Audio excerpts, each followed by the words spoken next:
Muy bien, buenos días, señores alumnos. Vamos a iniciar esta clase de hoy día con el primer tema de emergencia, que viene a ser el de reconocimiento del niño crítico, ¿no? Se trata justamente de eso, de intentar ver cómo podemos identificar a un paciente que está antes de que se ponga en un estado pésimo o de que llegue a un paro cardíaco o paro cardiorrespiratorio.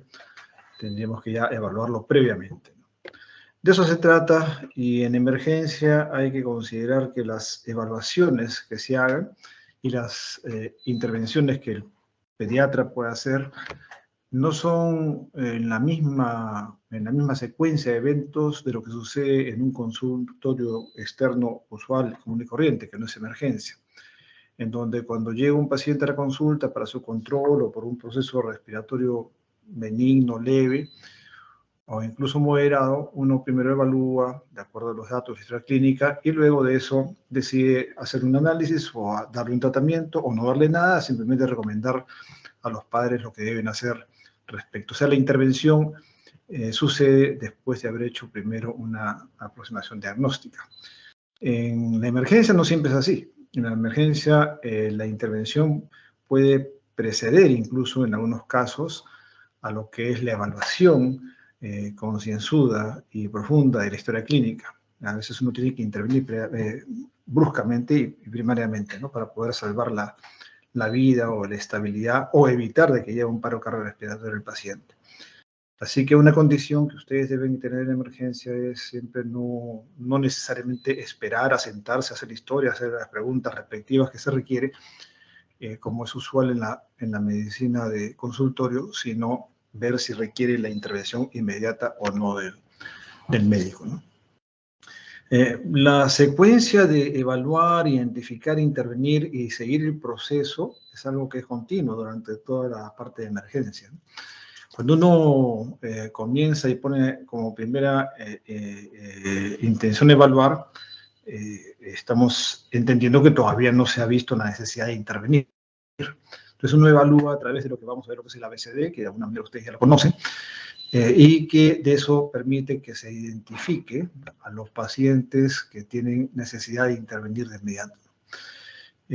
A veces, como ya se sabe, la intervención ya hemos hablado, es o debe ser inmediata, antes de la evaluación. Pero igual sigue el ciclo, o sea, porque uno interviene y después en la intervención tiene que evaluar si la intervención fue eficaz o no fue eficaz. E ir viendo a la vez qué más tendría que hacerse, ¿no?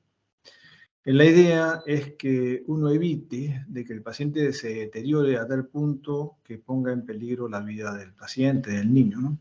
Que, por ejemplo, de un síndrome de dificultad respiratoria o una presencia de dificultad respiratoria llegue a una insuficiencia respiratoria franca, o que un estado de deshidratación severa o de hipotensión pueda llevar a un estado de shock, de estado compensado a un estado de descompensación. O sea, la diferencia entre shock compensado y descompensado es el mantenimiento de la presión arterial, ¿no? El concepto de mala entrega de oxígeno sigue el mismo, pero por supuesto que el descompensado es mucho más grave porque se agrega además el dato de una mala perfusión producida por la circulación inapropiada también. Entonces, de todo esto se colige que siempre en los pacientes pediátricos que llegan a la emergencia, uno debe estar alerta en qué momento intervenir y cortar el proceso clásico de historia, anamnesis, examen clínico e intervención, ¿no? Y ponerlo en las prioridades diferentes.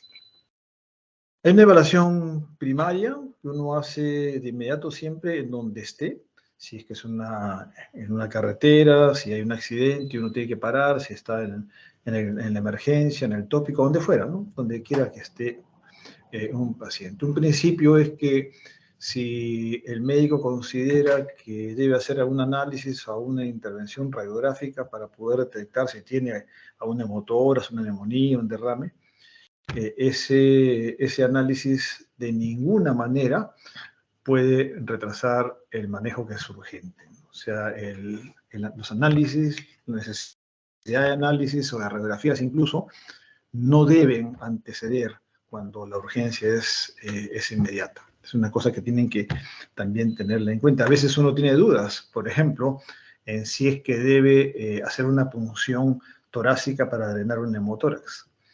Y claro, uno prefiere ver primero el neumotórax, no se va a equivocar, de repente no es neumotórax. Pero uno tiene los elementos clínicos que ustedes deben conocer para identificar un neumotórax en un paciente clínicamente. Y si el paciente está entrando en insuficiencia respiratoria y ya está cianótico, y estamos viendo que hay alteraciones de ritmo cardíaco, entonces probablemente haga un paro en los siguientes segundos. Ese niño no va a tolerar de ninguna manera un viaje hasta el servicio de rayos X. Entonces, ahí hay que hacer la punción con el criterio clínico. En la evaluación secundaria ya, por supuesto, cuando ya el paciente esté estabilizado, ¿no? O sea, las estabilizaciones inmediatas se refieren a la estabilización cardiovascular, respiratoria y también neurológica, si fuera el caso, aunque para la parte neurológica es un poco más complicado, más difícil, menos concreto. La parte respiratoria yo manejo la vía aérea, la intubación, la ventilación y la oxigenación, ¿no? Mientras que la parte circulatoria yo le pongo los líquidos, acceso venoso y bueno, de repente necesito unas drogas para completar el manejo. El manejo neurológico es un poco más complicado, pero lo que debe hacer ahí uno es primero, una vez que se ha estabilizado, ya recién comienza a hacer la historia apropiada de qué cosa ha sucedido, ¿no? Qué cosa es lo que está pasando con ese paciente. La versión rápida, como decíamos, depende del ABCD. El ABCD ya ustedes lo conocen, está desde adulto, la vía aérea, respiración y circulación. Pero esto ABC permite que no se escape nada de lo importante y de lo urgente, inmediato. O sea, uno tiene que, en todo paciente en emergencia, ver si su vía aérea está permeable y está pasando bien el aire a través de la vía aérea.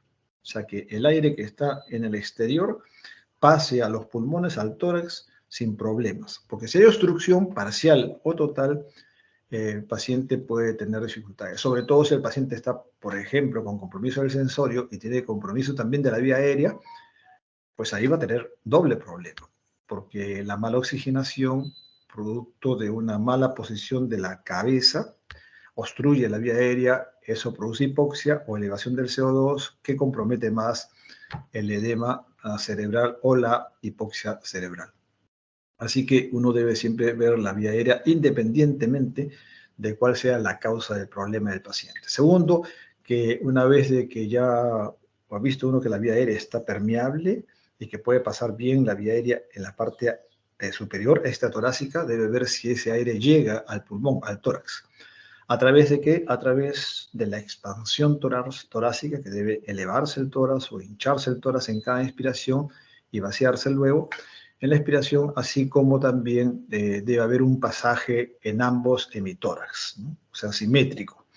Cuando uno escucha que un hemitórax no pasa bien el murmullo, en contraste con el otro, bueno, algo tiene, ¿no? Tiene que tener un derrame, una telectasia, una neumonía o un neumotórax también incluso. La circulación tiene que ver con el aspecto de perfusión sanguínea y volumen intravascular. Entonces eso lo medimos con la presión arterial, las extremidades, los pulsos, la calidad del pulso y por supuesto lo que ustedes conocen como el llenado capilar.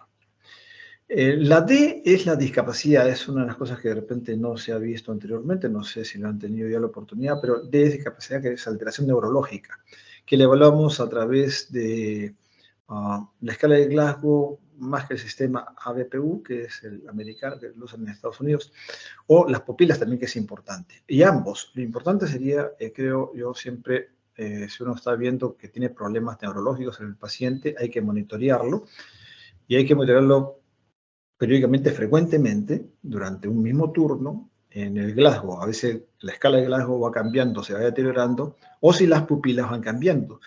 Y es bueno que uno mismo lo vea, porque es más sensible a los cambios populares cuando es el mismo examinador, ¿no? Cuando cambia de turno y viene otro examinador, es como comenzar casi de nuevo, a pesar de lo que está escrito en la historia por lo que hizo el primero. Entonces, lo que hay que evaluar son fundamentalmente el sensorio a través de la escala motora, la escala sensorial, la auditiva del paciente, ¿no? del paciente con escala de Glauco. Y las pupilas, son las dos cosas importantes. ¿Qué van a buscar en pupilas? Si están lentas en su reacción, pero sobre todo, y lo más urgente sería si hay asimetría pupilar, ¿no? Anisocoria. En ese caso, hay que sospechar de una inminente hernia cerebral o posible enclavamiento, lo cual ya denota una necesidad urgente de intervención también. Y por último, la exposición que se refiere a ver. Hay que exponer al niño, o sea, quitarle la ropa para poder ver qué cosa tiene. Hay púrpuras que no la van a ver nunca, o sea, unas lesiones purpúricas no la van a ver nunca a través de la ropa, o el rash, si es una enfermedad tipo, no sé, sarampión, rubiola, un Kawasaki, no siempre van a verla por ahí. Y por supuesto también permite evaluar la temperatura del paciente y a la vez, si es que tiene fiebre, puede ayudar a disminuirla. Cuando uno descubre al niño, se pierde calor por la piel, eso ya comienza a bajar la temperatura. Y ya comienza a apreciarse medios físicos también, ¿no? Muchas de las evaluaciones en emergencia refieren este tipo de scores o puntuaciones que se llama el score de alerta temprana, en este caso pediátrico, hay de adultos también, ¿no? El score temprano de alerta o score de alerta temprana usualmente compromete tres áreas: el área de conducta, que es neurológica, el área cardiovascular y el área respiratoria, ¿no? Y con eso ustedes pueden ver que el sujeto puede estar normal en uno. No, si están los tres, pues no tiene por qué estar en emergencia. Si los tres están normal, no tiene por qué estar en emergencia el paciente. Pero, digamos, puede estar con una conducta apropiada para su edad y, sin embargo, comenzar a tener problemas cardiovasculares y o respiratorios. Y viceversa, ¿no? Entonces, uno lo que hace es hacer estas tres evaluaciones, catalogarla de 0 a 3, de acuerdo al compromiso, cada vez más alto es más severo, y el 0 es normal, ¿no? Así que con eso ustedes van midiendo. Lo importante, más que un punto de corte, es ver que el paciente no se vaya deteriorando, porque lo que vamos a ver en emergencia es eso, ¿no?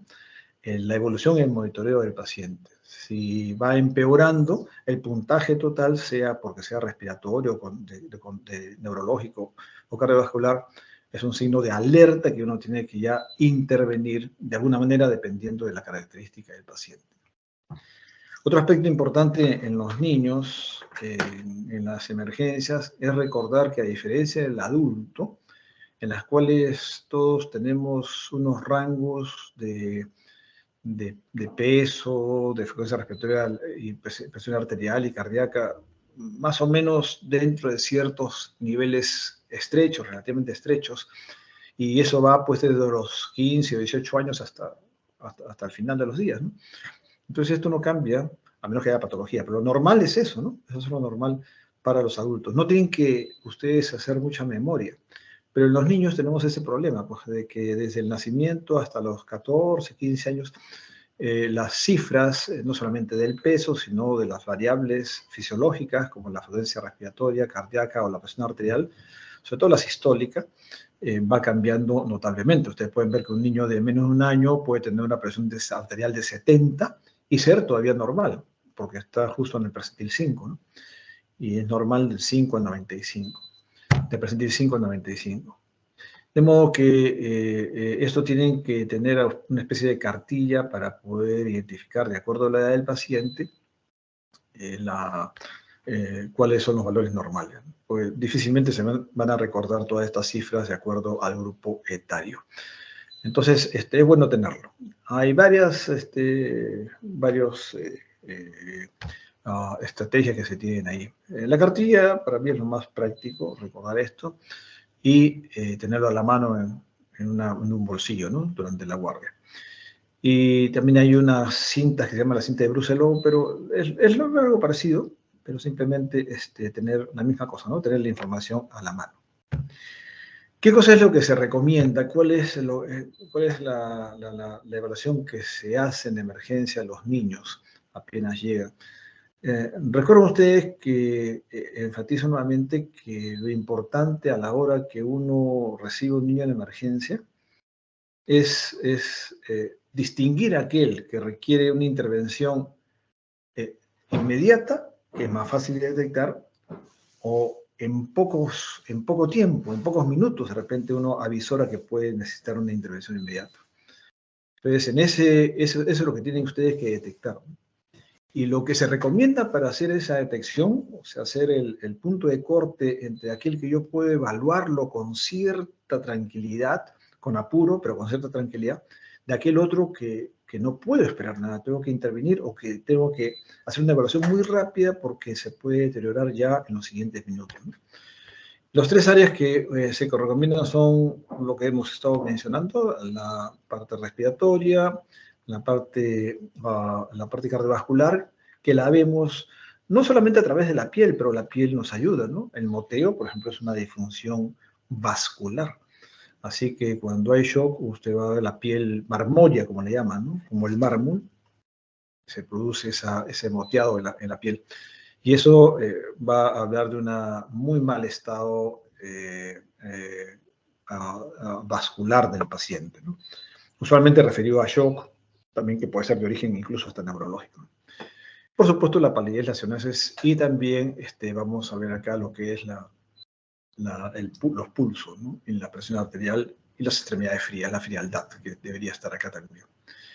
Y la apariencia es algo que es más vago aparentemente, pero es importante porque esto nos permite ver cuánto está afectando al cerebro o al sistema nervioso del niño, sobre todo el sistema nervioso central, cuánto está afectando lo que tenga.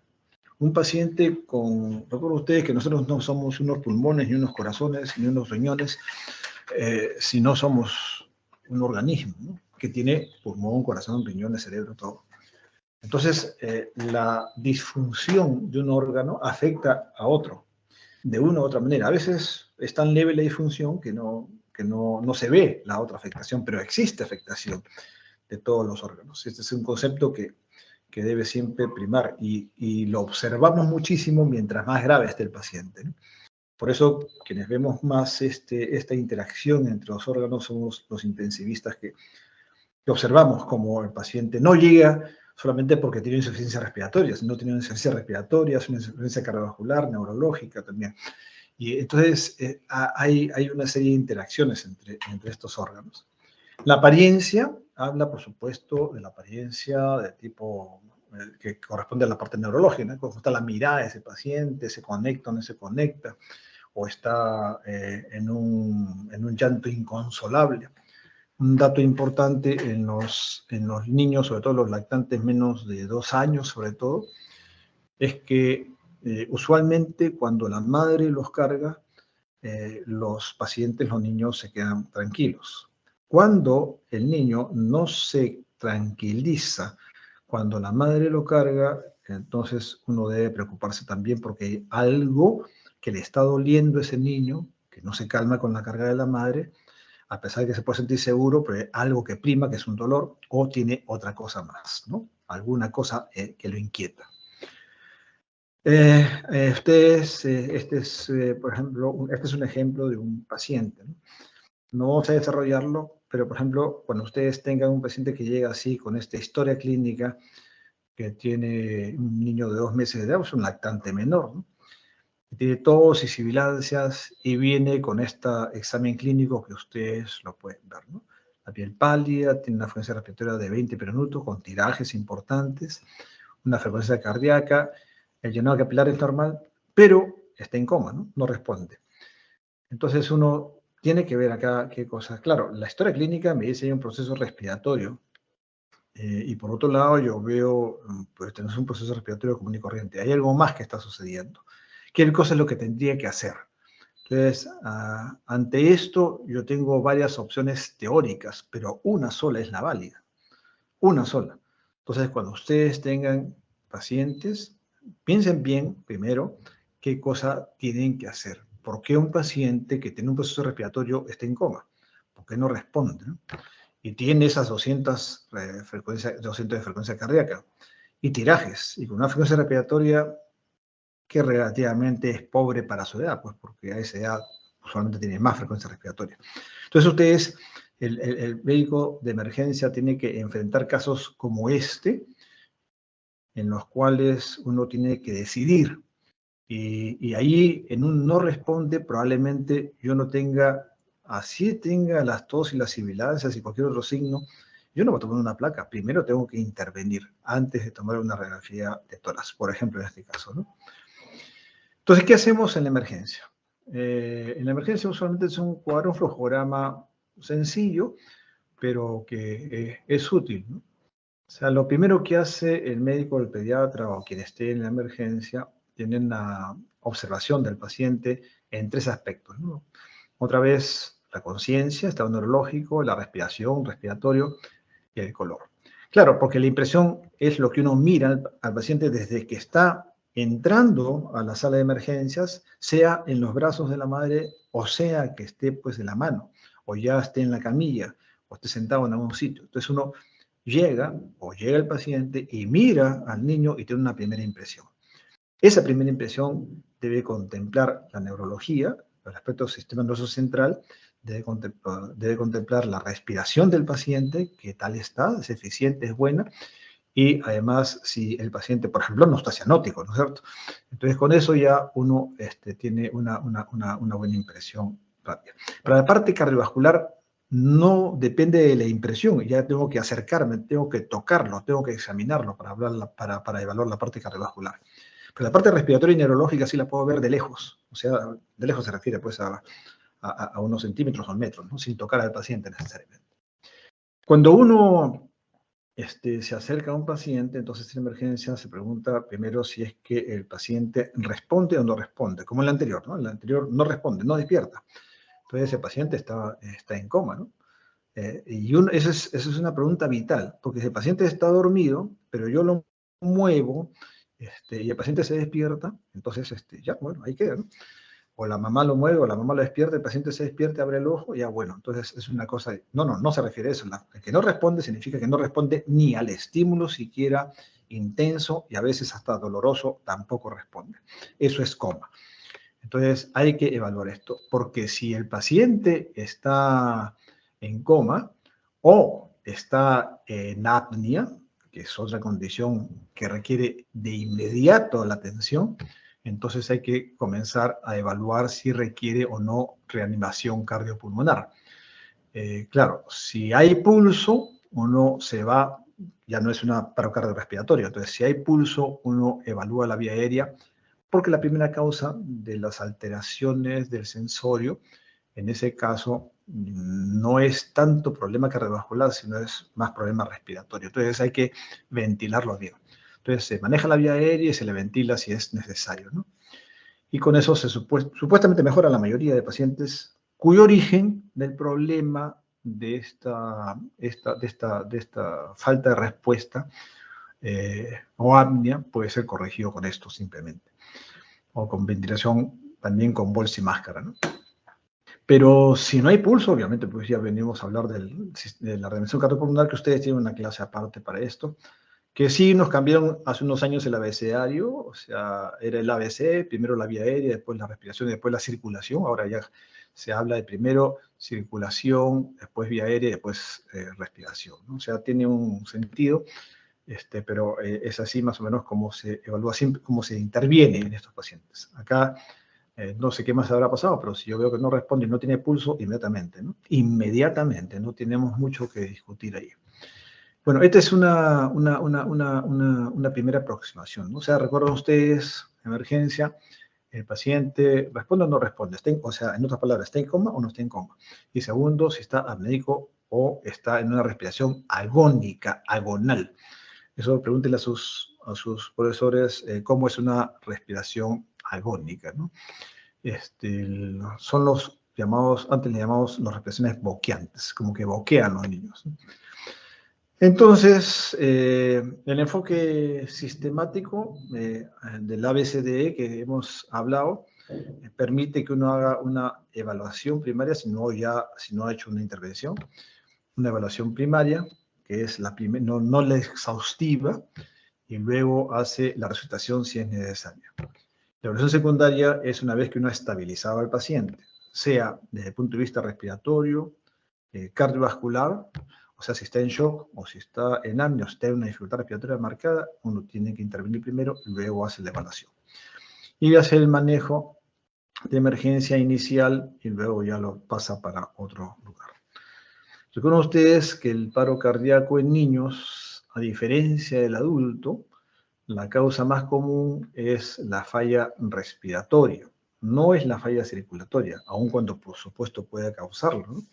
Pero las causas más comunes de paro cardíaco en niños corresponden a problemas primariamente respiratorios, los cuales a través de la hipoxia persistente, severa, prolongada, lleva a hipoxia miocárdica que por supuesto ya hace esa hipoxia miocárdica que el miocardio se agote y deje de funcionar y haga el equivalente o un paro cardiorrespiratorio.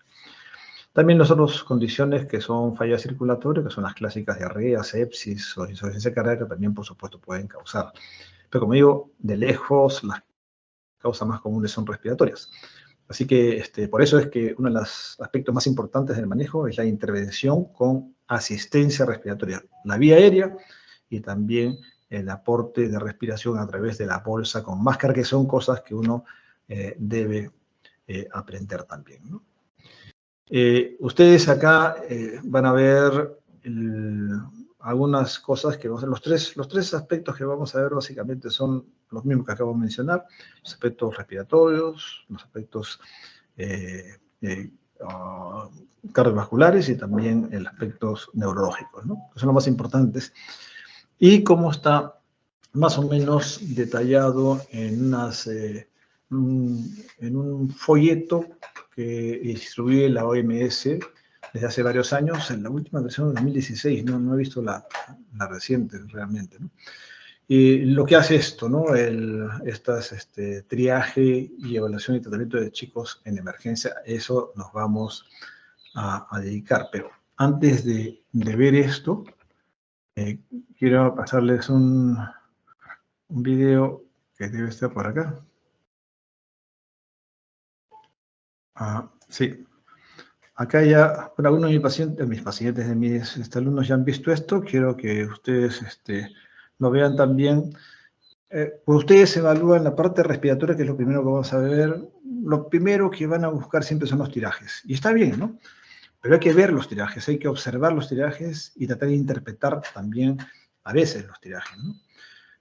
Por ejemplo, un tiraje que es a nivel supraclavicular, supraesternal, es un tiraje que usualmente denota algún problema de obstrucción de vía aérea alta, mientras que un tiraje intercostal habla de vía aérea media, ¿no? Y un tiraje abdominal habla de una obstrucción a la expiración. O sea, un tiraje supraclavicular habla de un tiraje, no es exacto por supuesto, ¿no? Pero sí orienta. Un tiraje supraclavicular, supraesternal, habla de una obstrucción de vía aérea superior extratorácica, fuera del tórax. Un tiraje abdominal habla de una obstrucción de vía aérea intratorácica, o sea, vía aérea tipo bronquio, bronquiolo, o sea, bronquiolitis, asma, EPOC, son situaciones que pueden obstruir la salida de aire, ¿no? En ese caso puede haber también tirajes abdominales. Observen ustedes qué cosa es lo que tiene este niño, aunque tiene una camiseta que impide ver la parte de arriba, ¿no?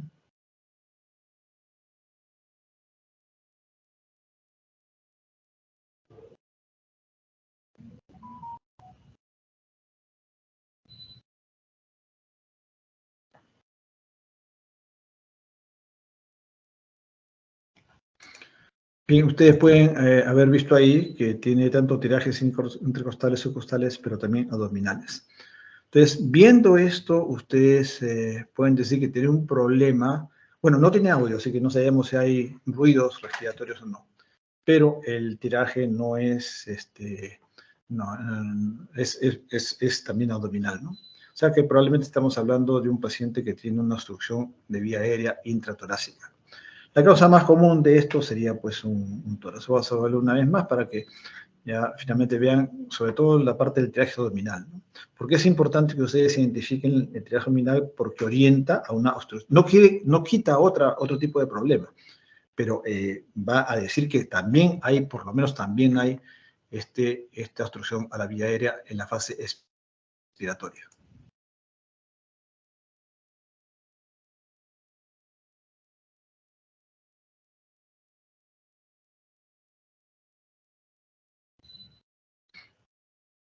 y la calidad de ese tiraje es por lo menos moderado, ¿no? Muy bien, entonces dejamos esto y continuemos con la exposición que decíamos que llega acá con este folletín de la OMS, ¿no? Que está libre, ustedes lo pueden conseguir ahí, vean ustedes, ponen esa cuestión y sale libre para que ustedes lo descarguen. Bueno, ¿qué hay respecto a los signos de emergencia, ¿no? Es lo que habla del inglés la OMS. Y habla de los signos de emergencia a nivel tanto respiratorio, cardiovascular y neurológico, como pueden ver acá, vienen los tres, ¿no? O sea, todos estos, cada uno de los 7 signos son considerados signos de emergencia. A veces vienen juntos, más de uno, a veces vienen aisladamente. Es más complicado cuando vienen aisladamente. Y tiene ciertas consideraciones cuando vienen juntos, más de uno. Ahí van a verlo dentro de un momento, ¿no? Entonces, recuerden ustedes cuando la respiración, o sea, hay apnea o hay una obstrucción a la vía aérea, como sucede en un cuerpo extraño, como sucede en un CRUP, o que sucede en un asma severa también, que es intratóracico, o cuando hay una dificultad respiratoria severa. El video que acabamos de ver, por ejemplo, habla de una dificultad respiratoria moderada a severa. Ya no es ni siquiera moderada pura, es moderada a severa. Hay intensidad en los tirajes, en un niño grande, ni siquiera es un niño pequeño. La cianosis, obviamente, es un fracaso del sistema respiratorio, así que eso ya habla de un signo severo, ¿no? Si hay shock, sin duda, ¿no? El shock entendido por la OMS es un shock que considera los 3 signos de extremidad fría, llenado capilar prolongado y pulso rápido y débil. No uno ni dos, sino los 3. Tales como define la OMS al estado de shock. Hay coma o un compromiso severo del sensorio, entonces hablamos también. O sea, compromiso severo del sensorio habla de letargia o estupor y coma, ¿no? La somnolencia podría a veces comprometer o no como tal, ¿no? Pero básicamente el coma y el estupor o letargia sí están incluidos acá. Convulsiones sin duda. Y las diarreas solamente con deshidratación severa, si no, no aplica para un signo de emergencia. Y la situación severa tendría que tener alguno de estos, ¿no? Más o estupor o coma, y estamos hablando de complicación neurológica, y es un tipo de problema compuesto, ¿no? Que hablamos de una deshidratación, pero con compromiso también neurológico. En oftalmos, que habla de una severa disminución del intravascular, con compromiso también del intersticial ya importante, y un llenado capilar muy, muy lento, ¿no? Que no dice qué cosa es muy lento, pero ya, llamémosle prolongado y punto, no más de 3 segundos. Ahora, ¿qué nos está refiriendo? ¿Qué cosa es lo que está sustentando esta posición de la OMS? Que todo el organismo lo que intenta es preservar la entrega de oxígeno a los tejidos, ¿no? Esto es una sigla del inglés, pero es la entrega de oxígeno, es finalmente, la entrega de oxígeno a los tejidos. O sea, ustedes no respiran para que le entre aire a sus pulmones. Ustedes finalmente respiran para que ese aire que está en los pulmones le lleve oxígeno a la sangre y que esa sangre le lleve a los tejidos el oxígeno que requieren para sus procesos. Entonces, la entrega de oxígeno tisular es el paso final de todo el sistema respiratorio y circulatorio que tenemos. Porque con la respiración yo meto el oxígeno, pero con la sangre, a través del sistema cardiovascular, llevo ese oxígeno hacia los tejidos. Así que es una combinación, una coordinación entre ambos sistemas cardiovascular y respiratorio para poder realizar la entrega de oxígeno. Por eso es que, por un lado, yo hablo de lo que es el contenido de oxígeno en la sangre, que se refiere, digamos, a la calidad de la sangre, ¿no? Porque la sangre, si tiene una buena hemoglobina y tiene una buena oxigenación, será de una buena calidad. Pero si la sangre tiene una hemoglobina de 2 y así tiene una presión parcial de oxígeno de 95 milímetros de mercurio, que es normal, esto no va a llevar, pues no tiene quien transporte el oxígeno, así que ahí queda. Entonces, tiene que tener las dos condiciones para tener un buen contenido arterial de oxígeno. Ese es un componente de la entrega de oxígeno, la calidad de la sangre que debe llevar a los pulmones para la entrega tisular de oxígeno. Oxigenación y hemoglobina transportador. Y por otro lado, el sistema cardiovascular, que tiene que ver con el gasto cardíaco, ¿no? Que depende a su vez de la frecuencia cardíaca por el volumen de expulsión, que ya ustedes lo conocen de fisiología también, ¿no? Entonces, cuando vamos a ver ya a los pacientes con dificultad respiratoria e hipoxemia, recuerden ustedes lo que recomienda. ¿Qué nos dice la OMS? ¿No? Primero que recomienda usar el pulsoxímetro para todos los pacientes. Donde ustedes vayan, reclamen donde estén, que tengan por lo menos un par de pulsoxímetros, ¿no? Y para diversos tamaños de dedos y de pacientes. Ese es algo elemental para cualquier centro de salud de nuestro país, por más humilde que sea, ¿no? Así que, y en el COVID ustedes saben que a todo el mundo se le recomendaba tener un pulsoxímetro en casa. Así que por ahí no creo que haya mucho problema con ello. Cuando la dificultad respiratoria es signo de presentación único, o sea, cuando solamente hay problema respiratorio y no hay complicación neurológica ni cardiovascular, entonces la oxigenoterapia solo se coloca oxigenoterapia. No damos oxigenoterapia a menos que la saturación de oxígeno sea menor de 90%. Mientras que si existen otros signos adicionales de lo que es la dificultad respiratoria, por ejemplo, una deshidratación severa, compromiso neurológico, entonces el punto de corte, el umbral para dar oxígeno se hace más bajo, ¿no? O sea, lo ponemos a 94%. O sea, si ya es menor del 98%, se recomienda dar oxígeno cuando existe más de un signo de emergencia, según la OMS. Pero si solamente dificultad respiratoria, no tienes por qué ponerle el 94 o el 93%, sino solamente cuando tiene menos del 90%. Esa es una primera aproximación. Todos con pulsoximetría, si tiene una sola condición de respiración, solamente en menos del 90%. Si tiene respiración más otras condiciones, 94% como punto de corte para administrar oxigenoterapia. Y debe suspenderse cuanto antes. ¿Por qué este prurito como que está limitando el aporte de oxígeno?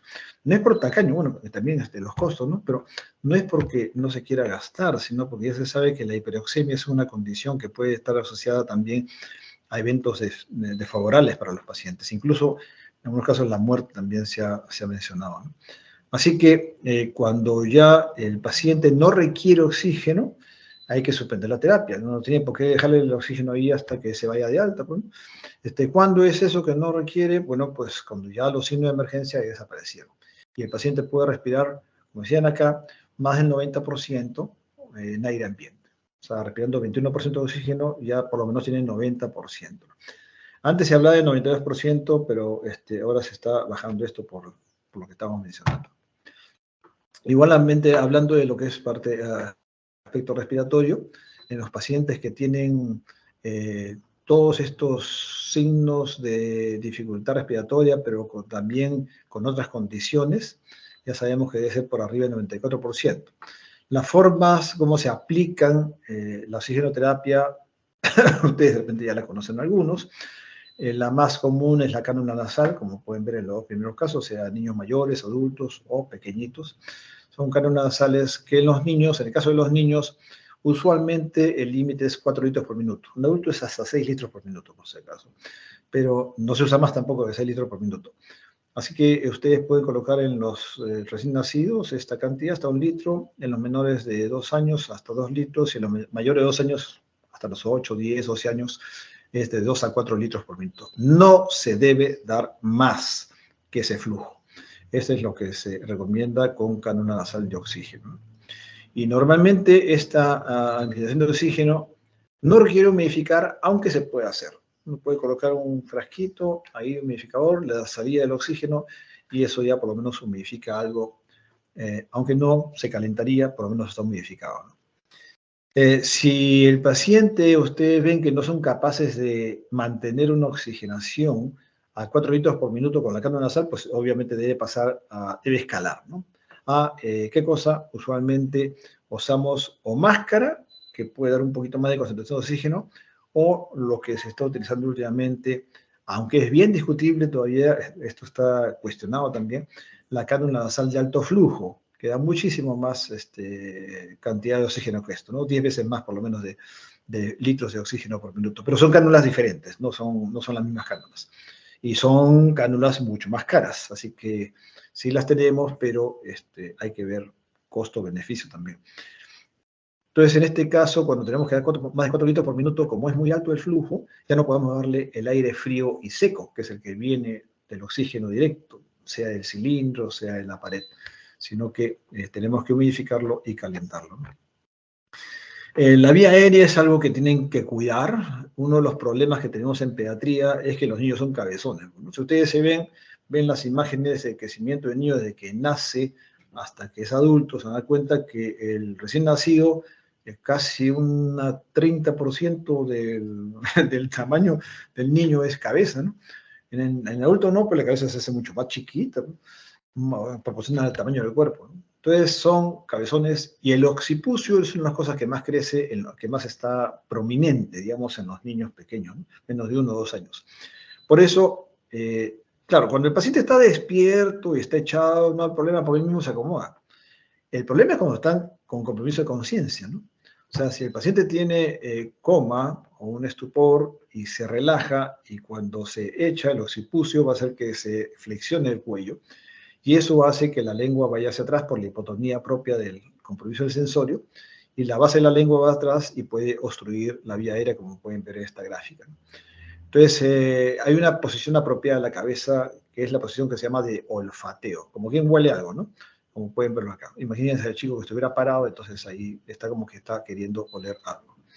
Esto es lo que se recomienda para todo paciente con compromiso, y tenga o no tenga problema respiratorio, ¿no? Tenga o no tenga problema respiratorio, porque si un paciente está con, por ejemplo, una meningoencefalitis, una encefalitis, un trauma craneal, y tiene compromiso neurológico cerebral, con hipoxia cerebral probablemente, el que tenga esto va a generar de que tenga más hipoxia cerebral y más daño, ¿no? Así que en todos casos, siempre en todos los pacientes hay que mantener una vía aérea permeable. Ese es el mensaje. Y eso se puede lograr simplemente con esta toallita debajo de los hombros, entre los hombros y el cuello del niño, ¿no? De tal manera que se permita el pase. Y ustedes lo van a sentir, porque si el paciente respira espontáneamente, acá van a ver cómo no hace esfuerzos productivos, o sea, no se infla el tórax, se infla el cachete, se infla todo lo de acá, pero no el tórax. Mientras que acá sí va a permitir la entrada de aire al tórax, ¿no? Ustedes lo pueden lograr también, si mientras les traen la toalla o cualquier cosa que no tengan a la mano, si no la tienen a la mano, haciendo la maniobra del mentón, ¿no? O sea, simplemente elevan el mentón hacia arriba y consiguen el mismo efecto que lo que habíamos visto en la anterior. Utilicen esto en los pacientes con coma, solamente en los pacientes con coma. Esto no se usa en pacientes conscientes porque nadie se lo va a aguantar, ¿no? Son las cánulas orofaringe. Tienen esta forma más o menos de signo de interrogación. Y son de diversos tamaños, hay desde recién nacidos hasta adultos, por supuesto, así que ustedes tienen que ver el tamaño apropiado para la cabeza de ese niño. Y acá ustedes pueden ver cómo se coloca. Esta es la forma de colocar correctamente, ¿no? O sea, así da esa curva que está cogiendo la base de la lengua posterior y luego va a sostener la base de la lengua. Esta cánula es hueca por adentro, o sea, el aire va a pasar por el medio de esta cánula. Y lo que se hace esta cánula es sostener la lengua para evitar que la obstruya. Pero si la cánula es muy grande, entonces puede obstruir la glotis, como ustedes ven acá, van a atorar la glotis, ¿no? Y la va a irritar incluso. Y si es muy corta, pues va a ser absolutamente ineficaz. No logra sostener la base de la lengua como debería ser. Esta es la forma correcta, en donde ustedes pueden ver que la punta de esta cánula faríngea está perfectamente sin coger la epiglotis y cogiendo a la vez la base de la lengua. ¿Cómo saben que la cánula esa es correcta? Midiéndolo. Acá tienen una forma de medirlo, ¿no? De la comisura labial hacia el lóbulo inferior de la oreja del paciente. Y eso es igual para todos los pacientes. Recuerden, no se pone así, ¿no? Sino que se pone así. Esta es la forma de colocarlo. Pero este es para medirlo. O sea, se mide así y se coloca así, ¿no? Con esta forma. Ok, entonces ya más o menos saben lo que es la cánula orofaringea, saben para qué se usa, paciente con compromiso del sensorio. Una vez de que uno ya ha tenido un aseguramiento de la vía aérea, sea composición de la cabeza, sea evitando que haya obstrucción de la vía aérea superior por compromiso del sensorio y retroposición de la lengua, ya uno puede comenzar a administrar el oxígeno, ¿no?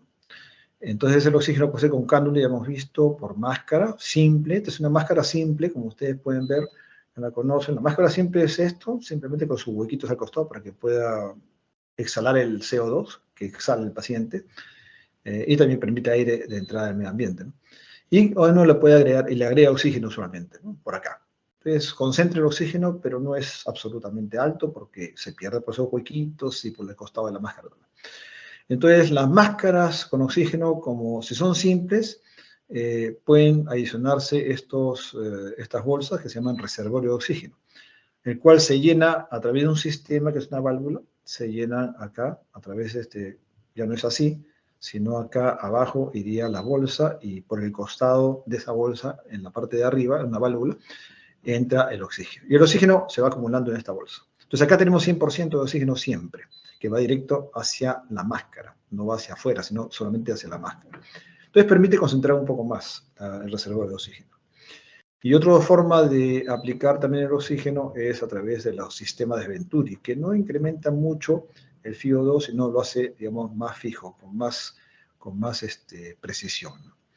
La cánula nasal de alto flujo, como ven, parece mucho, es prácticamente igual a la cánula de oxígeno, pero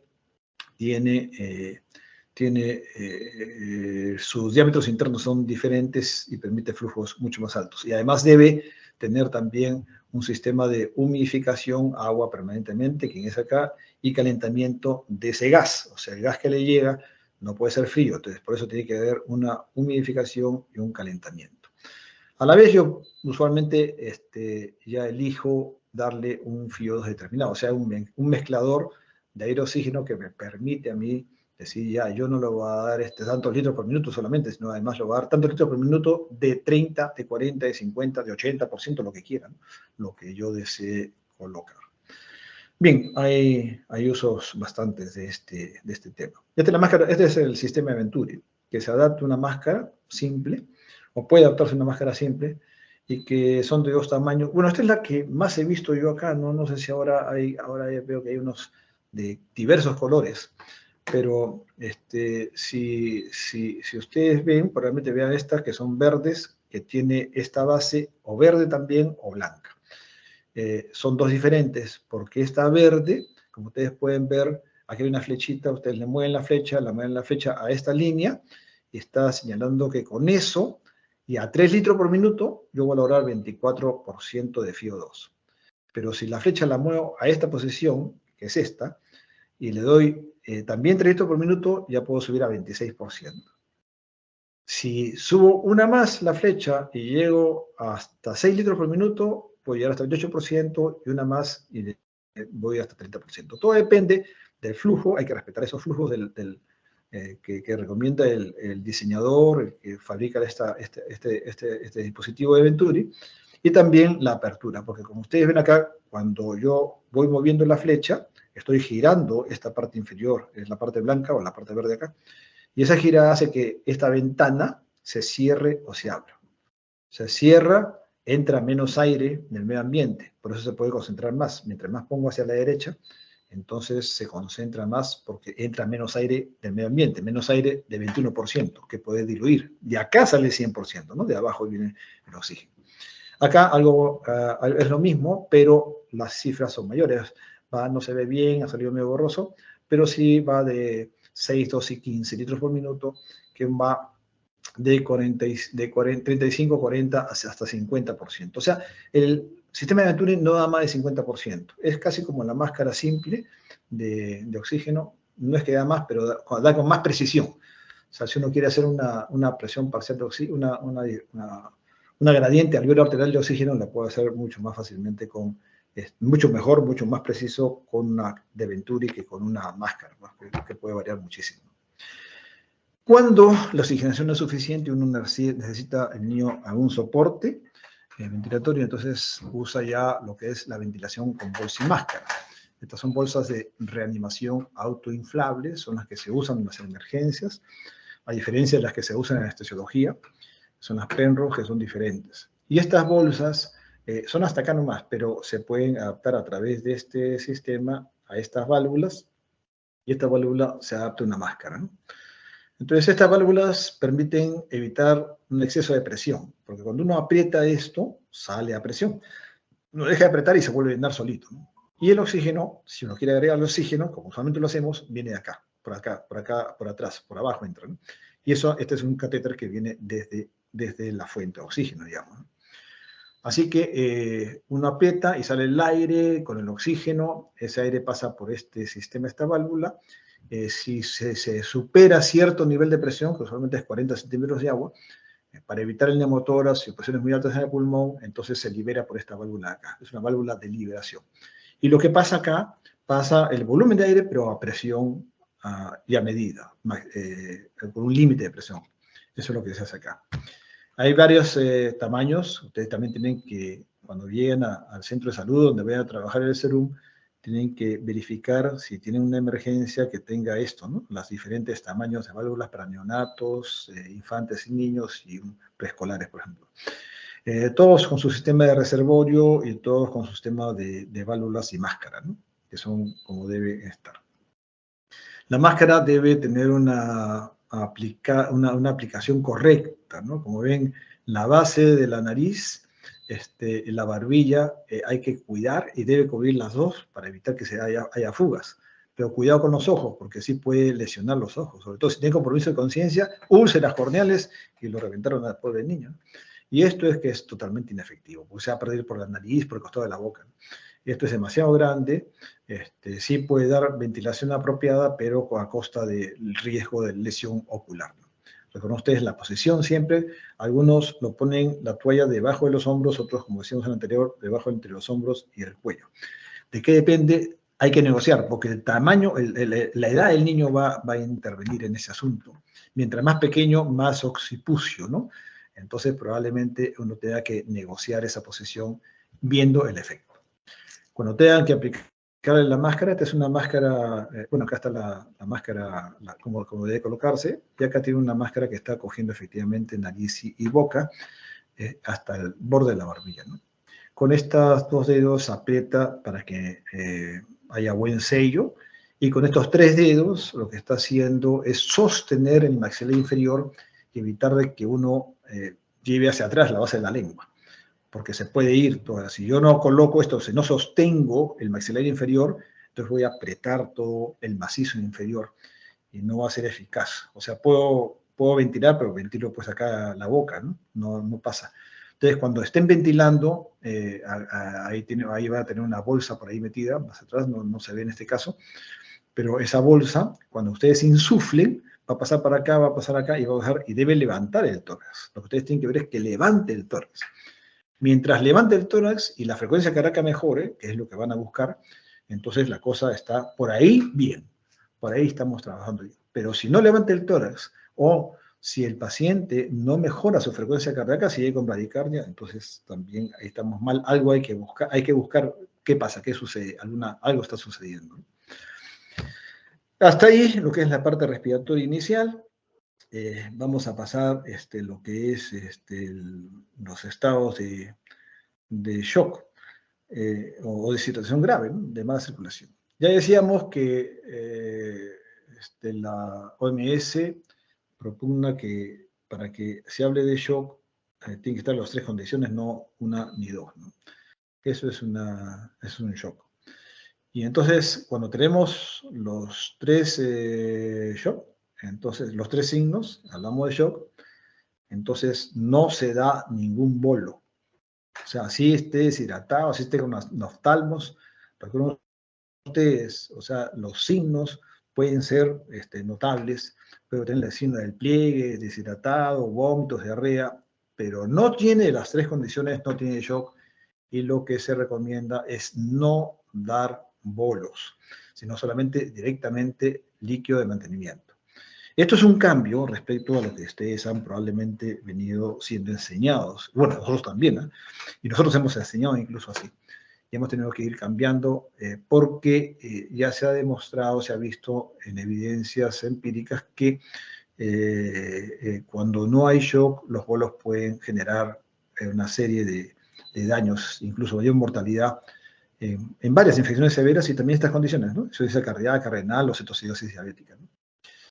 Entonces, claro que sí, esto significa que habiendo sea extremidades frías, aisladamente o en conjunto con una más, no los tres, entonces hay que evaluarlos, hay que seguirlos evaluando porque puede desarrollar shock en cualquier momento también, ¿no? Y ahí sí ingresa al tema.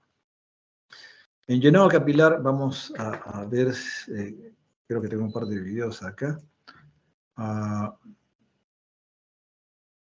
Sí, vamos a ver este video. Esta es una de las formas que más frecuentemente se aplica el llenado capilar, ¿no? Este es el dedo de pie de un paciente, y es bueno usarlo en el dedo del pie de un paciente, porque el dedo del pie, el dedo gordo del pie, es prácticamente la parte más lejana del corazón, ¿no? O sea, si el corazón expulsa del ventrículo izquierdo su sangre, para que llegue acá tiene que estar intacto y todo bien, ¿no? Tiene un buen impulso y la circulación debe estar bien y debe llegar bien hasta acá. Entonces, un buen pulso, un buen llenado capilar acá, me permite decir que hay una buena estado cardiovascular, ¿no? Aceptable, por lo menos. Entonces, por eso es que este es un buen sitio para medir. Vamos a ver acá qué se ve. ¿Y luego acá?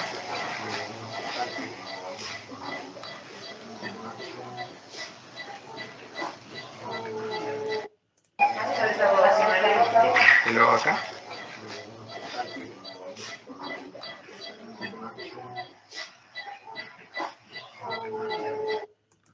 Ok, como ustedes pueden ver, está más o menos dentro de lo normal, en el borde ahí. No es un llenado capilar inmediato, pero sí permite estar en circulación 2 o 3 segundos como máximo. Sin embargo, esta es la forma de medir que se hace con mayor frecuencia. Hay este video se los voy a pasar. Este es un estudio que se ha hecho en adultos y que es el estudio Andrómeda, que les recomiendo que lo revisen porque muestra que el llenado capilar es tan útil como el lactato para medir cómo está la perfusión en los pacientes con estado de shock. Estamos hablando de adultos, pero también de niños, ¿no? Porque en niños se usa más el llenado capilar incluso. Entonces, ¿qué es lo que hicieron ellos? Hicieron la medición, o sea, la intervención, los inotropos, los líquidos, todo lo que le daban basándose en el llenado capilar, no en el lactato. Bueno, era comparación, fue un ensayo clínico. Entonces, vean ustedes cómo midieron el llenado capilar ellos, ¿no? Miren esa técnica, ¿no?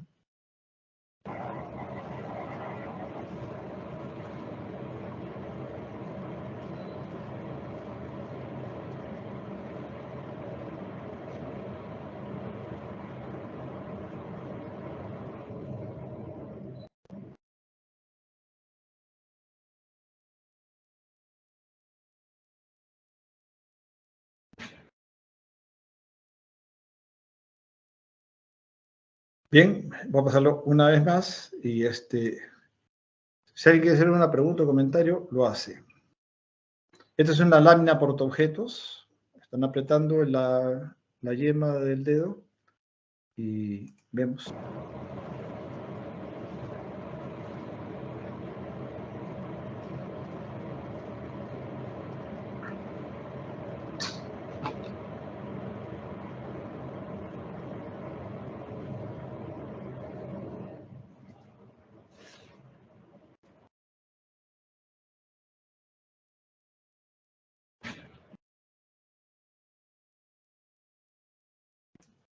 Bien, vamos a comparar esto. ¿Alguien me quiere decir cuánto tiempo le duró su llenado capilar?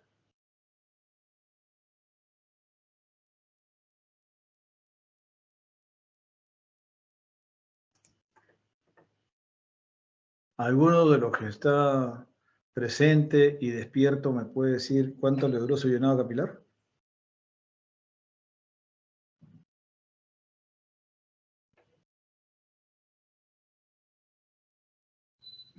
Bien, o no han visto la respuesta, o no han visto el video, o no están. Sigamos entonces. Doctor, son igual como, doctor, buenos días, igual como en investigación, acá también son tímidos. Si usted llama, le van a responder.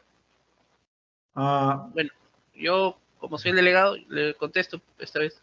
Mayor a 2, doctor. Tal vez conté un 3 sí, o 4. Sí, hasta un poco más, te has quedado corto, ¿no? 4 segundos y pico es lo que sale ahí. Lo que pasa es que, recuerden ustedes que el llenado capilar no es tan simple. La mayoría de nosotros lo que hacemos es, le miramos el dedito acá y nosotros mismos miramos acá el dedo Pero ¿cómo controlamos el tiempo? Tenemos que mirar desde la yema del dedo al reloj si lo hacemos solos, ¿no?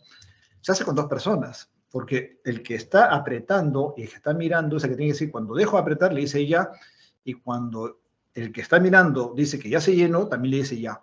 Y el tiempo lo está midiendo un cronómetro uno del costado, que solamente mide el cronómetro, para que no se distraigan. Entonces, se requieren 2 y con precisión son signos muy confiables. El llenado capilar es muy bueno, pero tiene que ser bien tomado. Porque si no, perdemos el tiempo entre mirando la uña y mirando el reloj, ya perdimos unas cuantas décimas de segundo.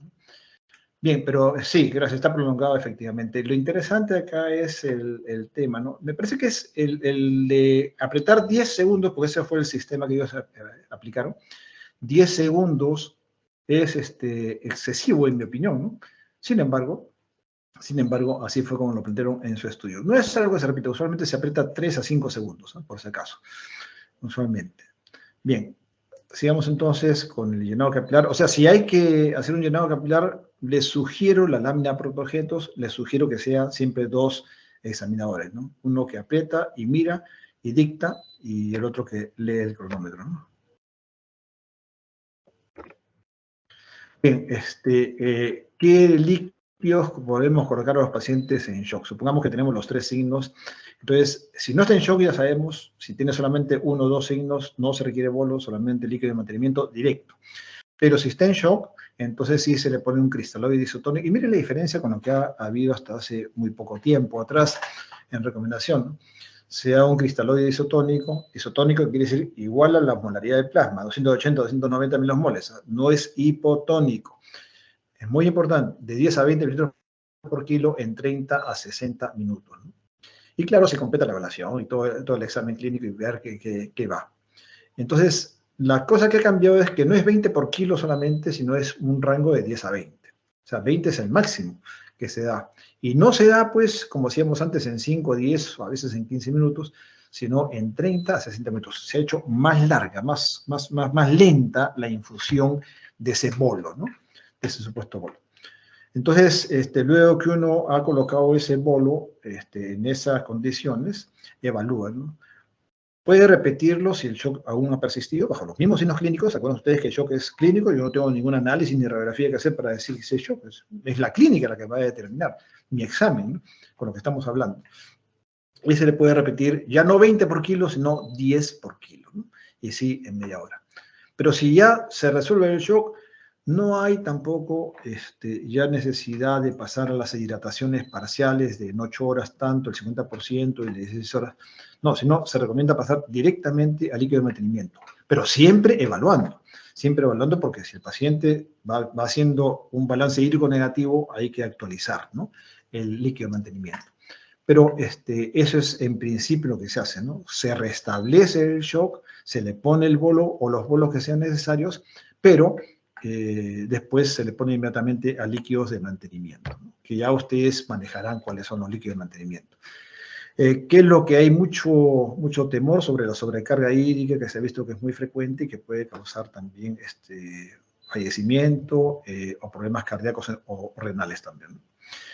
Después hay condiciones especiales, por ejemplo, el niño malnutrido severo, no los malnutridos moderados, pero el malnutrido severo requiere un poquito más de cuidado incluso que el niño usual. Si acá ya se ha sido más prudente, acá es súper prudente, ya se da no 10 a 20, sino 10 a 15 litros por kilo y en una hora, ya no es ni en 30 a 60 minutos, ¿no? Y no hay mucho más opciones en el niño malnutrido, porque el niño malnutrido no tolera mucha sobrecarga hídrica y también el sodio es un poco más complicado para ellos. Entonces, esto es el resumen. Si no hay shock, o sea, si tiene solamente 1 o 2 de estos 3 signos, solamente líquido de mantenimiento, no bolos, y si están los 3 signos, ya saben que esteroide isotónico 10 a 20 en 30 a 60 minutos, a repetirse la mitad si es que fuera necesario. El segundo aspecto es el tercer aspecto es el aspecto neurológico, que con eso vamos terminando. Es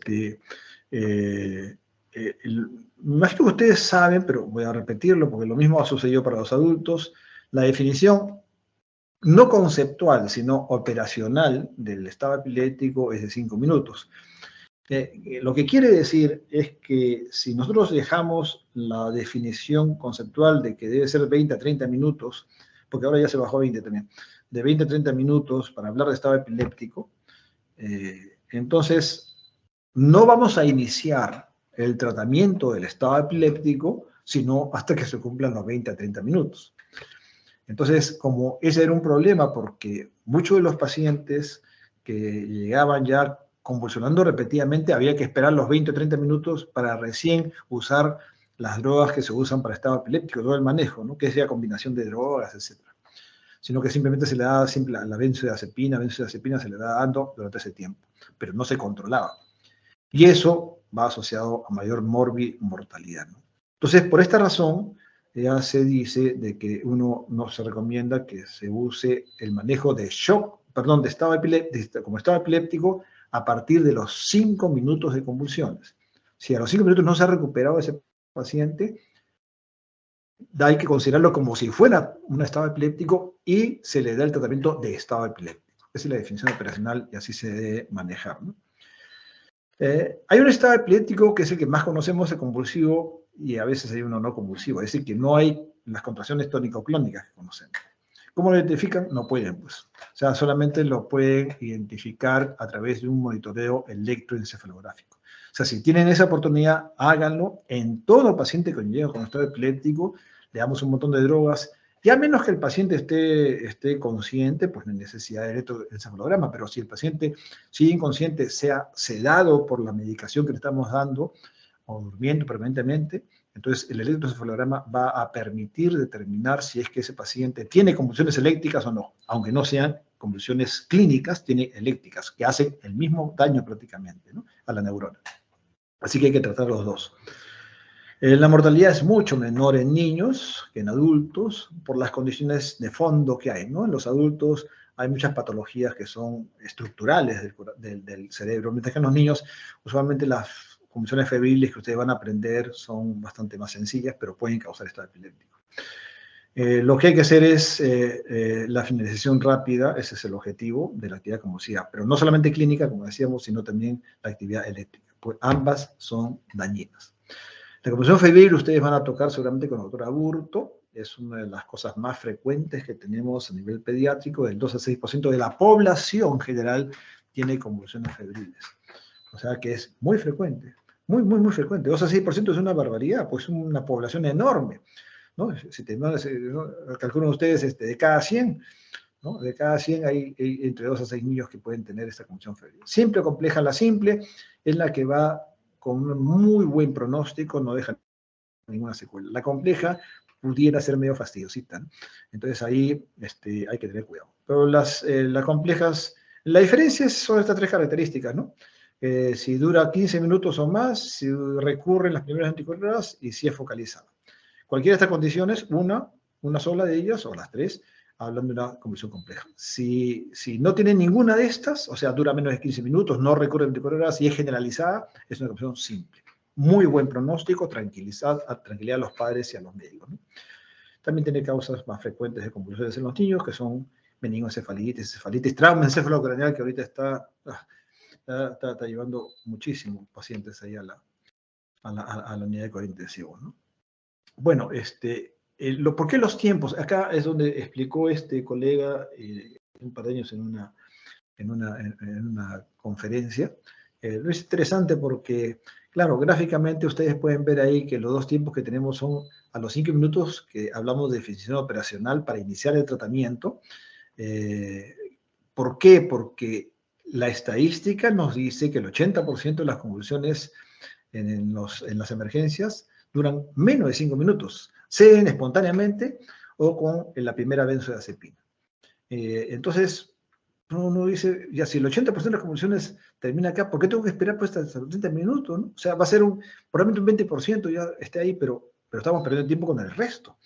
Entonces, por eso es que se considera de que si a los 5 minutos no se ha detenido las convulsiones, ya se considera como un tiempo anormal, ¿no?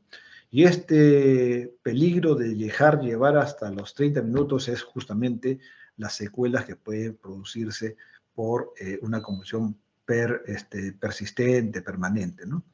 Entonces acá hay que ser ya mucho más agresivo en el tratamiento, podemos dar hasta anestesia ya damos pentotal, pentobarbital, ya usamos un montón de medicaciones anestésicas ahí con ventilación mecánica y todo, ¿no? Y la cosa se complica y hay probablemente más mortalidad. Lo mismo, este es uno de adultos que ha salido el año pasado también, es algo parecido, similar, de los 5 minutos, y después ahora, bueno, ya en esta publicación ya hablan ya no de 30 minutos, sino de 20 minutos, como ustedes pueden ver acá, ¿no? Y bueno, después sigue todas las condiciones que hay para controlar. ¿Cómo manejamos? ¿Qué es lo que ustedes deben recordar del manejo del estado epiléptico, de las convulsiones en general, ¿no? Primero, que una de las cosas más frecuentes que van a encontrar ustedes es que no tienen vía. El paciente llega con la madre, en los brazos de la madre que viene convulsionando, y la madre gritando y llorando, diciendo que su hijo se muere, y es terrible, ¿no? Entonces, lo tienen que poner ahí, y mientras le buscan la vía, ya llegó el día siguiente. Entonces, a veces es difícil, sobre todo si está convulsionando, ¿cómo le encuentras es bien difícil, ¿no? Bien complicado. Así que cuando no se puede encontrar inmediatamente una vía endovenosa para darle el midazolam o el diazepam endovenoso, entonces se usa estos accesos paralelos, ¿no? Y podemos usar la vía nasal, la vía bucal, son frecuentes, ¿no? En Estados Unidos hay una presentación de diazepam rectal que nosotros no tenemos, o yo en el Perú no he visto. Entonces, lo que sí pueden usar es el midazolam intramuscular o el midazolam bucal o intranasal. Así, con una jeringa sin aguja, por supuesto, la pueden instalar dentro de la nariz, van instalando un chorrito leve para que no se rebalse, y en la boca sobre el carrillo, ¿no? Interno. Esa es la forma como puede aplicarse a esas dosis, como ustedes pueden ver ahí. Si tiene acceso endovenoso, ya pues más fácil, ¿no? Entonces ya el medicamento de elección es diazepam o lorazepam. La mayoría usa el lorazepam porque tiene un efecto más prolongado, ¿no? El diazepam dura menos, entonces hay que estarlo repitiendo a veces. Y ya, una vez pasado esto, ya vienen las drogas de segunda línea, que son las que ya sabemos, el fenitoína, valproato, fenobarbital. Ahora ya han venido otras drogas de segunda línea, y no vamos a detenernos de esto. Baste con decir de que los 4 más usados son estos, y que si uno compara, prácticamente la eficacia es la misma, ¿no? La eficacia de los, tienen la misma. Si igualito se va a parar en la misma frecuencia a los pacientes después de 1 hora de manejo con fenitoína, con levetiracetam o valproato. O sea que no hay diferencia en droga de segunda línea para este asunto. ¿Qué hay con trauma craneal? ¿Qué vamos a encontrar acá en estos pacientes? Que el trauma craneal ya viene a ser, digamos, una de las cosas más importantes de lesión neurológica en nuestros pacientes, ¿no? En Perú, sin contar las marchas, claro. Y ven ustedes que hay unas acciones que discutir, no que se tengan que hacer, ¿no? Unas que discutir, algunas que hacer, no todas que hacer, que son las de primera línea, que es a donde yo quiero resaltar. Esto es ya para otro nivel, ya cuando ya uno está en cuidados intensivos, donde uno maneja ya otra serie de cosas, donde habla osmolaridad, nutrición y manejo ventilatorio, ¿no? Pero lo primero que tienen que hacer es ver la necesidad de tubo endotraqueal. Si el paciente tiene una escala de Glasgow por debajo de 8, entonces a ese paciente se le intuba sí o sí, ¿no? O sea, ya el coma es profundo, y ya es mejor tener una vía aérea asegurada. Y si tengo una vía aérea asegurada, tengo que hacerlo ya con ventilación mecánica. Segundo, la cabecera debe ser elevada de 30 a 45 grados y en posición neutra, ni a la derecha ni a la izquierda, ¿no? O sea, hay que colocarle almohadillas a los costados para que esté bien centrada la cabeza y elevada sobre el resto del cuerpo de 30 a 45 grados para mejorar el drenaje venoso y evitar acúmulo de sangre dentro del cráneo, que puede incrementar la presión intracraneal, ¿no? Los líquidos, hay que tener cuidado, pero los líquidos que se utilicen en estos pacientes tienen que ser líquidos isotónicos, y acá se mantiene con solución salina. Con solución glucosalina puede ser, pero sobre todo con solución salina, inicialmente solamente salina, y después ya, de acuerdo a cómo vaya el paciente y su glicemia, se agrega la glucosa, ¿no? Entonces son 3 cosas fundamentales que deben tener ustedes en todo paciente, independientemente adulto o niño, ¿no? O sea, ver la vía aérea, escala de Glasgow, la cabecera para todos, y la posición neutra, y los líquidos que debe ser infusión de té grave, estamos hablando, té grave, me olvidé de poner té grave acá, líquidos isotónicos con solución salina de 150 mg por litro.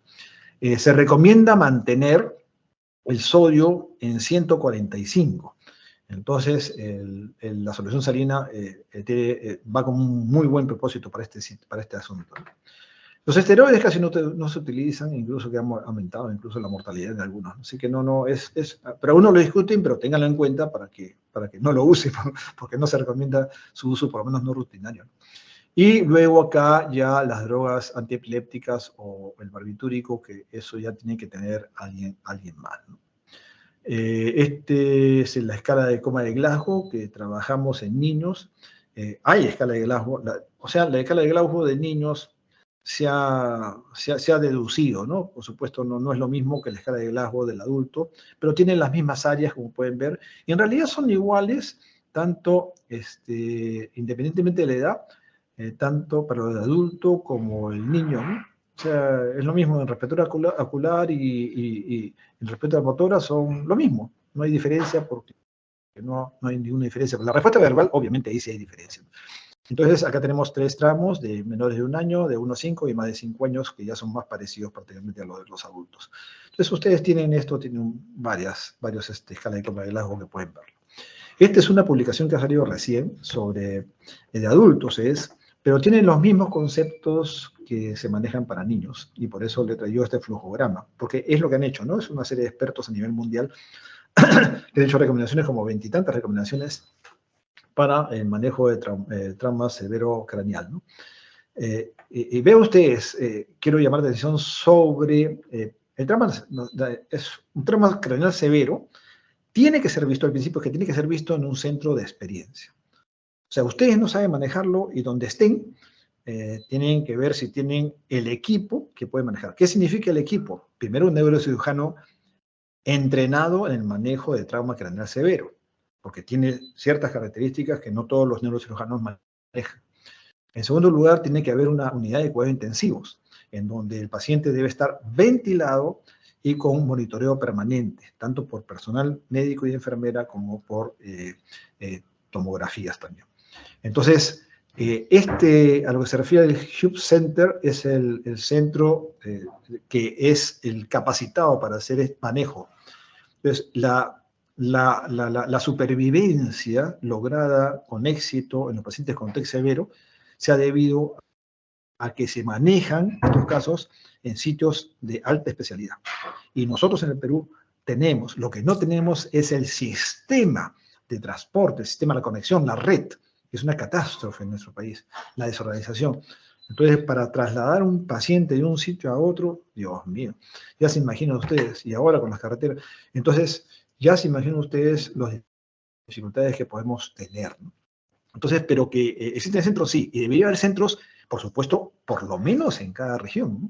Por lo menos en las 24 regiones del país, un centro que tenga esta capacidad con todo su equipo. Eso es apuntar hacia el desarrollo de un país, ¿no? O sea, tener eso. ¿Por qué tienen que venir a Lima? ¿Por qué tienen que ir a Arequipa, a Trujillo? No, tienen que ir a su sitio, en Tumbes, en la selva, donde fuera. Ahí tienen que tener la gente. Entonces se gana muchísimo el tiempo. Bueno, hay que trasladarlo. Entonces, la comunicación es importante, ojo, entre el hospital que recibe y el hospital que recibe al paciente, el hospital que va a recibir al paciente derivado. Entonces, si ustedes reciben un paciente, ustedes tienen que saber con qué hospital de antemano, no esperen que llegue el paciente, a qué hospital deben llamar. En caso de que llegue un paciente con TEC grave, ¿a dónde lo derivo? Eso lo tienen que saber ustedes apenas pisen el hospital, porque de eso depende la vida y la supervivencia y la calidad de vida, si es que sobrevive el paciente más allá. Entonces, ustedes identifican el hospital tal, entonces establecen, llaman y ya tienen que saber con quién hablo si es que a la emergencia. Entonces ya tienen todo el camino, no está preguntando recién en ese momento de urgencia, sino ya saben que hay que comunicarse con el doctor tal, o con los doctores tal, o con el servicio tal. Y si es un celular, tanto mejor, ¿no es cierto? Entonces con eso ustedes ya aseguran, por ejemplo, tener una comunicación con ellos directa apenas llega el paciente. En segundo lugar, si ustedes tienen la capacidad, bueno, la telemedicina es definitivamente, ya ganó su sitio, ¿no? Sin duda. Y tiene dos cosas. Uno, el compartir las imágenes de tomografía, si es que se ha hecho en el hospital donde recibe al paciente inicialmente, pero también para ver al paciente. No saben ustedes cómo ayuda cuando estamos en el hospital de niño y hacemos una consulta de telemedicina de cuidados intensivos, Muéstrenos al paciente y díganos cuánto tiene de CO2, o sea, todos los datos que necesitamos, el sodio. Y nos van compartiendo los colegas que están viendo al paciente heroicamente con las condiciones que tienen, y es una maravilla, porque entonces uno le puede dictar, decir, mira, a ver, mejor haz esto, mejor haz lo otro, entonces vamos coordinando hasta que lo puedan trasladar, ¿no? Entonces, la telemedicina es sumamente importante para estos pacientes. O sea, llega el paciente, ya ustedes saben con quién comunicarse, deben comunicarse y decir, queremos trasladar a un paciente porque tiene que ser atendido, requiere cirugía, y esa cirugía tiene que ser en ese sitio, en ese hospital central. Entonces, ellos van a ver lo de la posibilidad de telemedicina y van a ver la posibilidad también de cómo trasladarlo, ¿no? El equipo de traslado, que es un tema. Bueno, todo esto de acá es parte del monitoreo, pero recuerden ustedes que las tres condiciones que más afectan, ¿cómo se llama? La injuria secundaria, que le llaman en traumatismo craneoencefálico, ¿no? El golpe en la cabeza es la injuria primaria. La injuria secundaria es la que nosotros no podemos evitar. O sea, deberíamos evitarlo, ¿no? Pero a veces no puede evitar. Por ejemplo, la hipoxia. La hipoxia va a empeorar el deterioro del cerebro y el desenlace final, ¿no? Entonces, se recomienda tener una saturación más de 94. Ojo, y si nosotros comparamos con lo que dice la OMS para pacientes con otras condiciones, hay diferencia. Pero sí 94%, porque acá hay que tener un buen colchón. Porque a la vez hay que mantener la presión arterial, por lo menos sistólica, un nivel mínimo de 110 para un adulto y un percentil por lo menos de 25 a 30 para un niño, ¿no? O una presión arterial media de acuerdo a esa edad, porque eso va cambiando. Entonces, la presión arterial sistólica, la hipoxia, son dos de las tres condiciones que generan el mayor daño cuando no se controla, ¿no? Si hay hipotensión, si hay hipoxemia o si hay también hipercapnia. Es la tercera cosa, ¿no? La tercera cosa. Hay que evitar la hipercapnia, pero hay que evitar la hipocapnia también. Por eso se recomienda mantener estos niveles en los niveles normales, pero bajos. Ni siquiera, pues normales de 35 a 45, ¿no? de CO2. Entonces, de 35 a 38 está en lo normal, pero no en lo normal, sino ni en normal medio, y menos normal alto, es normal bajo. Es correcto porque así se evita dilatación de los vasos sanguíneos intracerebrales, ¿no? Bueno, y luego las transferencias al hospital central es donde tiene ya el centro con personal entrenado, ¿no? Y ahí ya se hace todo, la osmoterapia, todo lo que se recomienda, la ventilación mecánica, todo. Bueno, solamente para recordar que estos son signos o pueden ser signos de enclavamiento inminente en un paciente, sea con traumatismo craneal o tensión intracraneal de cualquier otro origen, ¿no? Una encefalitis que tiene signos de decorticación, que son estos, o signos de descerebración, que son estos, ya saben, decorticación, brazos miembros superiores flexionados, hiperextensión de los miembros inferiores. Acá es hiperextensión de los miembros inferiores también, pero con extensión, hipertensión y rotación externa de las manos, ¿no? Esto es lo que siempre, luego son estados muy serios y que hablan de un enclavamiento inminente. O sea, esto requiere, por ejemplo, un tratamiento inmediato con osmoterapia y con ventilación mecánica a un CO2, una hiperventilación rápida y transitoria nomás, pero hay que hacerlo porque si no se enclava el paciente, ¿no? Entonces, estos son signos que tiene que evaluar uno en pacientes que tienen sospecha de hipertensión endocraneal. Y por último, si hay un trauma a nivel abdominal, lo más importante es decidir si es que debo o no indicarle una tomografía abdominal, ¿no? Este estudio, que ya tiene 10 años, o va a tener 10 años, es interesante porque se hace estas 7 preguntas, 7 preguntas, ¿no? 7 preguntas en las cuales todas deberían ser no para que se vaya a su casa. Si una sola de ellas es sí, ese paciente debe ir a tomografía. O sea, tengo evidencia de trauma abdominal, es decir, que puedo constatar, hay un hematoma por ahí que estoy viendo, o una fractura de una costilla, ok, la costilla inferior, ok. Hay lesión o dolor a nivel abdominal, ahí se le va. Evidencia de trauma torácico es más sensible, porque puede haber un hemotoras, son hemotoras que están generándose, ¿no? Vómitos o ruidos cerebrales disminuidos, o la escala de Glasgow bajó, aunque sea un punto, sí, también se va. Bien, hasta acá, señores, ya hemos terminado más allá del tiempo esperado. No sé si te hagan una pregunta, pero creo que es un poco tarde, mejor ya vayan a sus prácticas y a mis alumnos ya los espero allá en el otro aula. Bien, muchas gracias entonces, que tengan muy buenos días. Hasta luego. Muchas gracias, doctor. Buenos días. Hasta luego.